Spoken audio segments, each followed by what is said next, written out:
ஆனால் இன்னைக்கு அந்த ராமபிரானை பிரதிஷ்டை பண்ணி பூஜை பண்ணிய குரு மகாராஜை பார்க்கும்போது அந்த குறை எனக்கு முழுக்க தீர்ந்து போயிடுச்சு. ஒரே ஒரு சம்பவத்தை மட்டும் சொல்லிட்டு முடிக்கலான் இருக்கேன். என்னோட பொண்ணு லா கோர்ஸ் முடித்தாங்க பாட்டியாலாவில், பஞ்சாபில். கான்வொகேஷனுக்காக போனோம் நானும் என் மனைவியும். சில மாதங்களுக்கு முன்னாடி பாட்டியாலாவில் முடிச்சுட்டு நைட்டே டெல்லி ரிட்டர்ன் ஆகிடலான்னு முடிவு பண்ணோம். ஆனால் எல்லாருமே சொன்னாங்க போகாதீங்க, வேண்டாம் போக வேண்டாம், ரொம்ப மிஸ்ட் ரொம்ப ஜாஸ்தியாக இருக்குது, டிராஃபிக் ரொம்ப மோசமாக இருக்குது, ஹைவேலாம் வேண்டாம் நாங்கள். ஆனால் அதையும் மீறி என்ன பண்ணோம், சார் நைட்டு ரிட்டர்ன் ஆகிடலாம் அப்படின்னு எங்கள் டிரைவர் கொடுத்த நம்பிக்கையில் கிளம்பிட்டோம். கிட்டத்தட்ட நைட்டு ஒரு மணி சுமாராக இருக்கும் பொழுது சண்டிகருக்கும் டெல்லிக்கும் நடுப்புற பயங்கர மிஸ்ட். அதாவது 5 அடி தாண்டி கூட விசிபிலிட்டியே இல்லை, அவ்வளோ மிஸ்டாக இருக்குது. ஹைவே பார்த்தா கார் போகும்போது காரோட ரைட்டு பின் இந்த பேக் வீல் அது பங்க்சர் ஆகிடுது. இமேஜின் பண்ணுங்க, என் பொன் குழந்தை ஃப்ரெண்டில் உட்காந்துருக்கேன், நான் என் மனைவி டிரைவருக்கு ஸ்டெப்னி எடுத்து போடுறாரு. ஆனால் சரியாக மாட்டு தெரியல. ஆனால் என் மனைவி கொஞ்சம் அந்த மெக்கானிக்லாம் தெரியும், அதனால அவங்களும் போய் நின்று இது பண்ணுறாங்க. ஜஸ்ட் கற்பனை பண்ணி பாருங்க, விசிபிலிட்டி 5 feet கூட இல்லை, அவ்வளோ மிஸ்ட் இருக்குது. என் மனைவியும் அந்த டிரைவர் சேர்ந்து நைட்டு 1 மணிக்கு உட்காந்து ஹைவே பண்ணிட்டு இருக்காங்க. டிராஃபிக் பாட்டு வந்துட்டே இருக்கு, எப்போ வேணா பின்ன இடிக்குமோங்கிற வருது. நான் தள்ளி ரெண்டு ரொம்ப பயமா போச்சு. என்னடா சரி, என் ஒய்ஃப் அவங்க கொஞ்சம் 10 அடி மட்டும், நான் 2 அடி மட்டும் நான் நின்றுட்டேன் அப்படியே. Such helpless situation.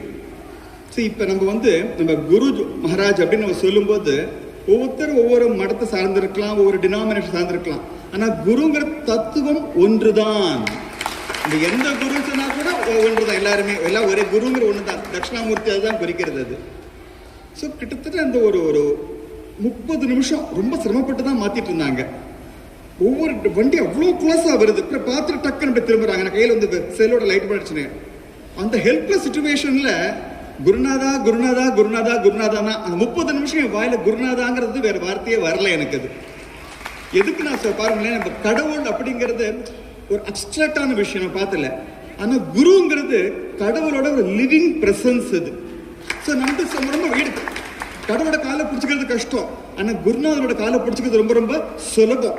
அதனால அந்த சம்பவம் என்னை ரொம்ப வாழ்க்கையில் ரொம்ப என்ன மாற்றியது.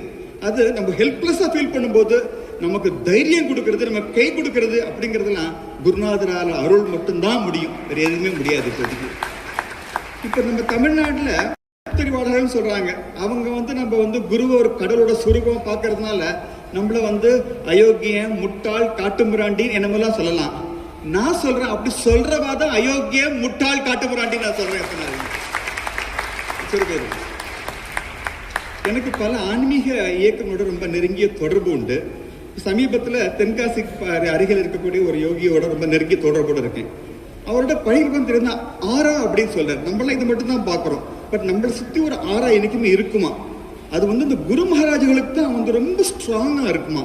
அந்த ஆரா பக்கத்தில் வரும்பொழுது நம்மள்ட்ட இருக்கிற பல வீக்னஸஸ் எல்லாம் அவரோட ஆரா தழுவிட்டு நம்மள்ட்ட இருக்கிற பல விஷயங்களை கழுவி விட்டுருமா, அலம்பி விட்டுருமா அப்படின்னு சொல்றா. இந்த ஹோசூர் சத்சங்கா மக்கள் நமக்கு குருவந்தனம் ஏற்படுத்தினா, நம்ம குருக்கு நம்ம வந்தனம் செய்யல, அவரோட அருகாமையில் நம்ம போவதன் மூலமாக அவரோட ஆராதனோட ஆளுகைக்குள்ள நம்ம நம்மள சுத்தப்படுத்திக்கிறோம். அதற்கான ஒரு அற்புதமான வாய்ப்பை இந்த சத்சங்கத்தார் ஏற்படுத்தியிருக்காங்க. அதுக்காக நம்ம அவளுக்கு கடமைப்பட்டிருக்கோம். குறிப்பா ராகவேந்திரக்கு நான் அந்த வாய்ப்பு கொடுத்து நான் கடமைப்பட்டிருக்கேன். இந்த நிகழ்ச்சி நமக்கு முன்னாடி கிட்டத்தட்ட ஒரு 6-7 பேருக்கு கௌரவம் பண்ணினாங்க. ஒவ்வொருத்தரையும் பாருங்க, அத்தனை பேர் டெடிகேட்டட் தேர் லைஃப். வசந்தி மேடத்தை எடுத்துங்க, இந்த சிஷ்யாங்கிற அற்புதமான பள்ளியை எடுத்துட்டு பல ஊர்கள்ல தன்னோட பள்ளிக்கூட வளாகத்தை தர்மா காரியங்களுக்கு கொடுக்கறத பயப்படுறாங்க. தைரியமான ஒரு பெண்மணி இருக்கிறாங்க இப்போதைக்கு. அது இது மாதிரி பார்க்க இவங்களை எல்லாம் பார்க்க எனக்கு என்ன தோணுது தெரியுமா, எனக்கு இன்னும் ஒரு 4.5 வருஷம் சர்வீஸ் இருக்கு ஆஸ் அ ஜட்ஜ். இன்னும் தைரியமா செயல்படுறோம்னு வசதி மேடத்து போது எனக்கு தோன்றுது. நன்றி, வணக்கம்.